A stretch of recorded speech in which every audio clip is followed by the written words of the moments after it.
ہمیں کیسا پتہ چلے کہ ہماری رمضان کی عبادتیں قبول ہو گئیں؟ اور اس میں ہمیں پھر معلوم کرنا ہوگا کہ عمل کی قبولیت کی علامتیں کیا ہیں، عمل کیسے قبول ہوتا ہے، کس کا قبول ہوتا ہے۔ پہلی بات تو یہ ہے کہ قبولیت یا عدم قبولیت یہ وہ غیبی علم ہے جو صرف اللہ تعالیٰ کو ہے۔ اللہ نے کس کی عبادت قبول کی، کس کی نہیں کی، صرف اللہ کو علم ہے۔ سیدنا علی رضی اللہ عنہ کے بارے میں آتا ہے کہ جب عید کی رات ہوتی تو کہتے کہ کاش کہ ہمیں پتہ چلے کہ کون ہے کہ جس کی عبادت قبول ہوگی تاکہ ہم اس کو مبارکباد دیں، اور کاش کہ ہمیں پتہ چلے کہ کس کی عبادت رد ہوگی تاکہ ہم اس کی تعزیت کریں۔ تو اس سے معلوم ہوا کہ عبادت کی قبولیت کا معاملہ صرف اللہ کے پاس ہے، اسی کو پتہ ہے کہ کس کی قبول ہو رہی کس کی نہیں ہو رہی۔ لیکن اس کے ساتھ ساتھ اللہ تعالیٰ نے ہم کو کچھ ایسی چیزیں بتائی ہیں، ایسی علامتیں رکھی ہیں کہ جس سے آدمی کو پتہ چلے کہ اس کی عبادت قبول ہو رہی یا نہیں ہو رہی، بلکہ ایسے لوازمات ہیں عبادت کے، ایسی شروط ہیں کہ جن کے ساتھ آدمی کو اس عبادت کے قبول ہونے یا نہ ہونے کا اندازہ ہو جاتا ہے۔ تو چنانچہ اگر آدمی توحید پر ہے، سنت کے مطابق عمل کر رہا ہے،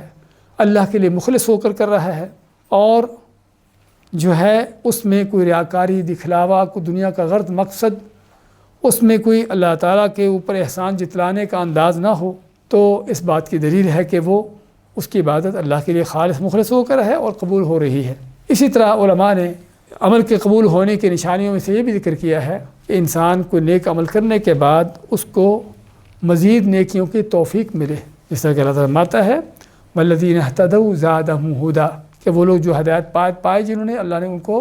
اور ہدایت میں ان کو اور مضبوط کر دیا، آگے بڑھا دیا۔ تو جسے معلوم ہوا کہ اگر آدمی کوئی نیکی کر کے اور نیکی کے اس کو توفیق ملتی ہے اور نیکی کی طرف اس کی رغبت ہوتی ہے، تو اس بات کی دلیل ہے کہ اس کی پہلی نیکی قبول ہو چکی۔ اور اسی طرح سے آدمی نیکی کرنے کے بعد برائیوں سے اس کو نفرت ہو جائے، اللہ کی اطاعت میں اس کا دل لگے، اس بات کی دلیل ہے کہ وہ نیکی کے راستے پر چل رہا ہے، اس کی نیکیاں قبول ہو رہی ہیں۔ اور اسی طرح نیکی کا قبول ہونے کے لیے آدمی کے دل میں جو ہونا چاہیے ہمیشہ اللہ کا ڈر خوف، اس بات کا ڈر خوف کہ کہیں اس کی نیکیاں رد نہ ہو جائیں۔ اللہ تعالیٰ فرماتا ہے سورۃ المؤمنون میں کہ والذین یؤتون ما آتوا وقلوبهم وجلہ انہم الی ربہم راجعون۔ اللہ اپنے نیک بندوں کی صفتیں بیان کرتے ہوئے فرماتا ہے کہ اللہ نے جو ان کو دیا اللہ کی راہ میں خرچ کرتے ہیں، دیتے ہیں، اور دینے کے باوجود بھی ان کو کس بات کا فکر ہے، غم ہے، پریشانی ہے کہ ان کو اللہ کی طرف لوٹنا ہے، اللہ کی طرف لوٹنا اور اللہ کی طرف لوٹ کر پوری زندگی کا حساب دینا، اور جو کیے ہیں اعمال پتہ نہیں کہاں تک قبول ہوئے یا نہیں ہوئے، ان کو اس بات کی فکر ہوتی ہے۔ تو اس لیے نیکی قبول ہونے کی دلیل یہ بھی ہے کہ آدمی کے دل میں کوئی تکبر اور غرور پیدا نہ ہو کہ میں نے بڑی نیکیاں کر لیں، اور نہ ہی اللہ کے اوپر کوئی احسان جتلانے کا انداز ہو، بلکہ نیکی کرنے کے بعد اور نیکیوں کی توفیق ملے، نیکی پر دل جمے اور برائی سے نفرت ہو جائے، تو اس بات کی دلیل ہے کہ نیکی قبول ہو گئی۔ تو یہ تھی نیکی کے قبول ہونے کی چند علامتیں جس سے پتہ چلتا ہے کہ آپ کے روزے قبول ہوئے یا نہیں ہوئے۔